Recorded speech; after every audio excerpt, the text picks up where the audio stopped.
بسم الله الرحمن الرحيم. السلام عليكم ورحمة الله وبركاته. مساء الخير عليكم جميعا.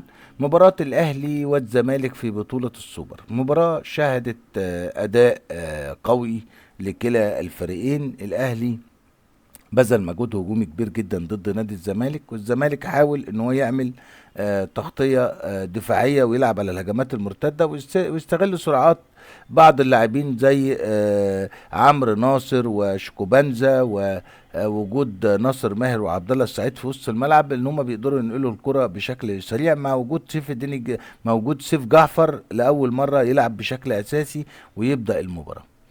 طبعا موجود بقى اللعيبه الاساسيين محمد اسماعيل ومحمود الونش، وباك شمال احمد فتوح، وباك يمين عمر جابر. والنادي الاهلي بدأ بتشكيله ما غيرش في التشكيله الاساسيه بتاعته، لعب بمحمد الشناوي وقلبين دفاع محمد ابراهيم وياسين مرعي، ويمة اليمين محمد هاني، ويمة الشمال احمد كوكا زي ما هو، ومروان عطيه واليو ديانج في وسط الملعب، وقدامهم ثلاثه محمود تريزيجيه واشرف بن شرقي واحمد سيد زيزو، وقدامهم جريديشار. المباراة اشتغلت على وتيرة واحدة طوال الشوط الأول. شهدت بعض الهجمات السريعة لنادي الزمالك اللي كانت بتعتمد على سرعة شيكو بانزا، اللي كان بيستطيع ان هو يوصل لمنطقة العمليات بشكل سريع، لكن لم تسفر عن خطورة لنادي الزمالك. نادي الأهلي كان هو اللي ضاغط على لاعبي نادي الزمالك، وكان ضاغطهم في وسط ملعبهم، وكانت الكور الثابته دايما لصالح نادي الاهلي، سواء عرضيات او كورنرات او اي كره ثابته. كان احمد سيد زيزو هو اللي بيتصدر انه يلعب الكره دي، وظهرت فعاليه وخطوره اشرف بن شرقي ومحمود تريزيجيه واحمد سيد زيزو بشكل فعال، مع مسانده هجوميه من اليو ديانجو ومروان عطية اللي كان بارع في هذه المباراة وظهر بمستوى كويس. وشفنا سيف جعفر بيعمل خطأ غريب جدا، يعني بيعرقل الحكم، دليل على ان هو ما عندوش حساسية المباراة. وسيف جعفر صراحة انا اعتقد انه ابتدى بيه كان بداية خاطئة جدا ان هو يبتدي بسيف جعفر، بس في النهاية نقدر نقول ان النادي الاهلي ركب المباراة عن نادي الزمالك بفرق المهارات بتاعت لاعبي النادي الاهلي، ووجود قوه ضربه زي محمود تريزيجيه واحمد سيد زيزو واشرف بن شرقي. فلما تيجي تعمل مقارنه ما بين لاعبي نادي الزمالك ولاعبي النادي الاهلي، هتلاقي ان لاعبي النادي الاهلي اكثر كواليتي وافضل من لاعبي نادي الزمالك بشكل كبير جدا، غير ان اللعيبه دي لعيبه منتخبات ولعيبه مدفوع فيها فلوس كتير قوي. اما لاعبي نادي الزمالك فهم لاعبين اقل ومش كلهم في منتخبات، وبالتالي كانت خطوره النادي الاهلي افضل.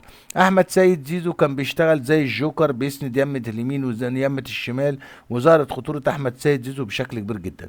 حاول شوكوبانزا ان يعمل هجمات كتير جدا، وكان بيوصل للخط ال 18 وكان بيدخل جوه منطقه العمليات، ودخل برضو احمد فتوح جوه منطقه العمليات، لكن اللمسه الاخيره لنادي الزمالك كانت لمسه ضعيفه، ما كانتش اللمسه اللي هي اللي نقدر نقول عليها المؤثره لنادي الزمالك.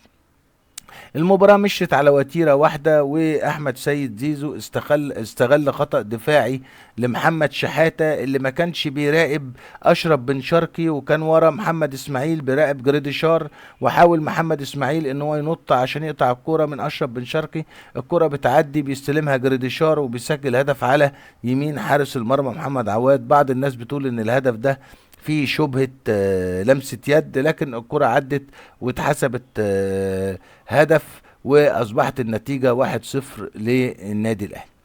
النادي الاهلي حاول يأمن دفاعه. اشتغل نادي الزمالك على تعويض الهدف، وبالفعل نادي الزمالك عمل تغييرات في لاعبينه، ونزل خوان بزيرة ونزل سيف الجزيري على اساس ان نشطوا الناحيه الهجوميه لنادي الزمالك، وبالفعل نشطت الناحيه الهجوميه شويه لنادي الزمالك.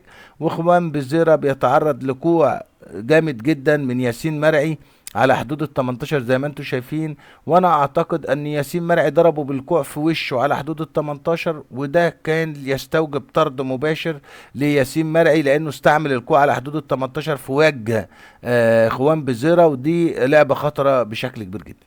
بعد كده اخوان بزيرة بينشط نشاط حلو قوي، بيلعب كرة عرضية جميلة، بيخش شيكوبانزا وبيعدي محمد هاني، ومحمد هاني بيقوم جاي دافع شيكوبانزا جوه ال 18 بايديه، ودي ضربة جزاء صحيحة مليون في المية، وبيتغاضى عنها الحكم التركي وما بيحسبش ضربة جزاء لنادي الزمالك. يبقى إذا في طرد لياسين مرعي وفي ضربة جزاء لنادي الزمالك لشيكو بنزا.